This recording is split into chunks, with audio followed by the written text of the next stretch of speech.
Hazrat Aisha radiallahu anha wore a dyed clothing while she was in ihram and said, "Women must neither observe veil nor put on burqa, nor put on such an article of clothing as is dyed with words or saffron."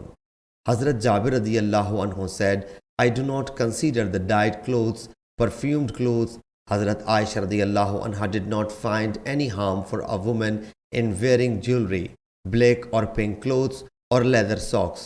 Ibrahim said, "There is no harm in checking the clothes."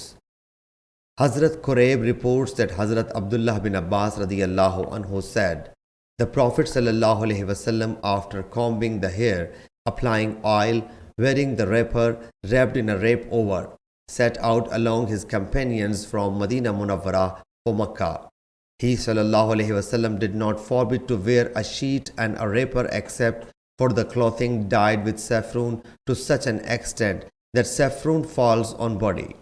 In the morning, while he sallallahu alaihi wasallam mounted his mount at Zul Khalifa and it faced Baida, he sallallahu alaihi wasallam and his companions pronounced talbiyah and garlanded their animals, and it was when 5 days of Zulqada were still remaining.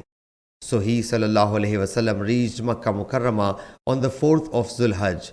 Then he sallallahu alaihi wasallam performed circumambulation around Allah's house and performed Saya, marched between Safa and Marwa, and garlanded the sacrificial animal.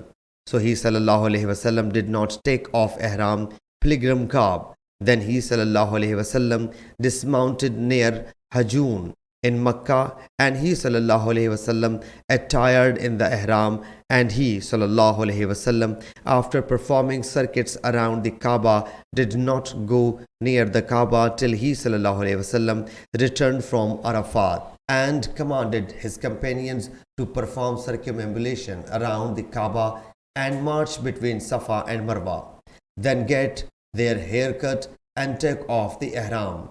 This was for those who did not garland the sacrificial animal. So who was accompanied by a wife, she was permissible for him, and perfume as well as clothes, God permissible too. Sahih Bukhari, Hadith number 1545.